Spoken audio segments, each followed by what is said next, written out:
आसिफ अली जरदारी ने इमरान खान के कत्ल की साजिश तैयार कर ली, मारने के लिए दहशत गर्दों की खिदमत भी हासिल कर ली। शेख रशीद का दावा, शिबली फराज ने भी इमरान खान की सिक्योरिटी वापस लिए जाने का दावा कर दिया।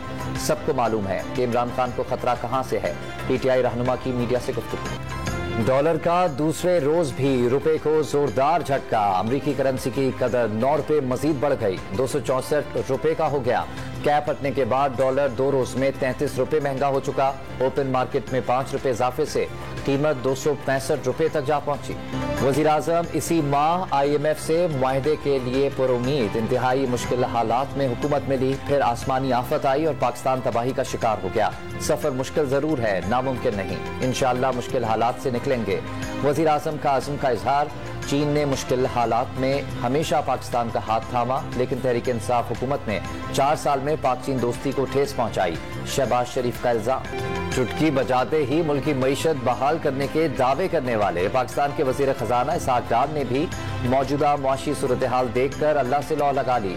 मुल्क को तबाह करने वालों का मुहासबा करने का मुतालबा भी कर दिया। पूरी तरह तहकीकात होनी चाहिए, कौन सी गलतियां की गईं। वजीर खजाना इसहाक डार का तकरीब से खिताब। 2 दिन में डॉलर की कीमत में इजाफे से पाकिस्तान पर 4,500 करोड़ रुपए का कर्ज बढ़ गया। असद उमर का दावा, सिर्फ अनापरस्ती की बुनियाद पर फैसले किए गए। भड़के मारी गई थी कि डॉलर 200 रुपए से नीचे आ जाएगा। रहनुमा तहरीक इंसाफ की न्यूज कॉन्फ्रेंस। डॉलर महंगा होने से पेट्रोल और डीजल की कीमतें बढ़ेंगी, बेरोजगारी में मजीद इजाफा होगा, महंगाई भी मजीद बढ़ेगी। साबिक वजीर खजाना शौकत तरीन ने खबरदार कर दिया। IMF 3.2 ट्रिलियन के नए टैक्सेस की बात कर रहा है। इलेक्शन कमीशन और अहले खाना को धमकियां देने और बगावत पर उकसाने का केस। फवाद चौधरी के मजीद जिस्मानी रिमांड की दरख्वास्त मुस्तरद। सेशन कोर्ट ने 14 रोजा जुडिशल रिमांड पर अडियाला जेल भेज दिया। जुडिशल मजिस्ट्रेट ने फवाद चौधरी की दरख्वास्त जमानत पर समाअत से मुआज़रत कर ली। दरख्वास्त सेशन कोर्ट पहुंचने पर फरीकैन को कल के लिए नोटिस जारी। करबला का मंजर बनाया जा रहा है, हक और सच बात करेंगे। तहरीक इंसाफ का तर्जुमान हूं, जो बयान दिया वो जमात का मौक़िफ़ है। फवाद चौधरी की गुफ्तगू। अदालत के बाहर PTI कारकुनान की शदीद नारेबाजी। इलेक्शन कमीशन अदालत है न ट्राइब्यूनल, तौहीन कैसे हो गई, इसकी तहलील का रेफरेंस बनता है। फवाद चौधरी को अगवा करने वालों के खिलाफ FIR कटवाई जाएगी। वकील बाबर अवान की मीडिया से गुफ्तगू। तहरीक इंसाफ और शेख रशीद निगरान वज़ीर आला पंजाब के खिलाफ सुप्रीम कोर्ट पहुंच गए। मोहसिन नकवी की मौजूदगी में पंजाब में साफ और शफाफ इंतखाबात नहीं हो सकते। अदालत उस्मा से मोहसिन नकवी को काम से रोकने की इस्तदा कर दी। राजा रियाज को अपोजिशन लीडर बनाने का नोटिफिकेशन और इलेक्शन कमीशन के मेंबर बाबर हसन भरवाना, इकरामुल्लाह खान की तैनाती गैर आईनी करार देने की दरख्वास्त। शर्जील मेमन ने शेख रशीद के आसिफ अली जरदारी पर इल्जामात झूठे और मनगढ़ंत करार दे दिए। शेख रशीद बेहुदा इल्जामात लगाकर मुल्क में आग लगाने की साजिश कर रहे हैं। वजीर इत्तलात सिंध का बयान। पंजाब में इलेक्शन की तारीख के लिए PTI ने लाहौर हाई कोर्ट से रुजू कर लिया। गवर्नर पंजाब इलेक्शन की तारीख का ऐलान नहीं कर रहे, जो आइन की खिलाफ वर्जी है। दरख्वास्त में मौक़िफ़। पंजाब की साबका हुकूमत में मुख्तलिफ शख्सियात को दी गई सिक्योरिटी वापस ले ली गई। 554 एहलकार वापस भिजवा दिए गए।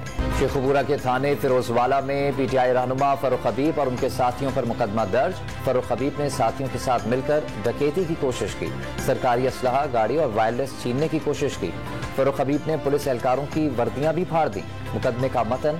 फिरोजवाला कोर्ट से फरूख हबीब की 16 फरवरी तक पूरी जमानत मंजूर। नून लीग की चीफ ऑर्गेनाइजर मरियम नवाज वतन वापसी के लिए लंदन से रवाना। अबूधाबी में एक रोज कयाम के बाद कल शाम लाहौर पहुंचेंगी। रैली की शक्ल में एयरपोर्ट से जाती उम्रा रायबंड ले जाया जाएगा। रहनुमाओं और कारकुनान ने इस्तकबाल की तैयारियां शुरू कर दी। सेनेट इजलास का एजेंडा मुअख्खर। कुरान पाक की बेहुरमती की मजम्मत और करारदाद पास करने का फैसला। दीन के मामले पर सब एक पेश पर हैं। हुकूमत मुकामी और सिफारती जिम्मेदारियों से आगाह है। वफाकी वजीर कानून आजम नजीर तारर का ऐवान से खिताब। वाक़े से मुसलमानों के जज्बात मजरूह हुए। यूसुफ रजा गिलानी की गुफ्तगू। शुगर बिजनेस के जरिए मनी लॉन्ड्रिंग का मुकदमा। FIA ने जहांगीर तरीन और बेटे अली तरीन को क्लीन चिट दे दी। जुडिशल मजिस्ट्रेट ने मुकदमा खारिज करने की दरख्वास्त का तहरीरी हुक्म जारी कर दिया। इस्लामाबाद में green line express train service का इफ्तिताह कर दिया। शहबाज शरीफ ने बोगियों का मुआयना किया। वफाकी वजीर साद रफीक ने मुसाफिरों को फराहम की जाने वाली सहूलियात से आगाह किया। डॉलर महंगा होने के बाद महंगाई का तूफान। दालों की होलसेल कीमतों में 20 से 25 रुपए फी किलो इजाफा। मूंग की दाल 255, मसूर 225, चने की दाल 220, दाल माश 360 रुपए में फरोख्त। बरामदात पर पाबंदी के बाद मुल्की मसनूआत की मांग में इजाफा होने लगा। शहरियों की तरजीहात भी बदल गई। चारसद्दा में खड्डी पर तैयार होने वाले कपड़ों की फरोख्त 40% बढ़ गई। बैरून मुल्क से भी ऑर्डर्स आने लगे। कल से बारिश और बर्फबारी का एक और सिस्टम एंट्री देगा। कल शाम या रात से 30 जनवरी तक पूंछ, मरी और हवेली में शदीद बर्फबारी का अलर्ट। लैंडस्लाइडिंग का भी खदशा। कश्मीर, गिलगित बल्तिस्तान, खैबर पख्तूनख्वा और पंजाब में गरज चमक के साथ बारिश का इम्कान। कोयटा और मकरान में भी हल्की और दरमियानी बारिश मुतवक्किल।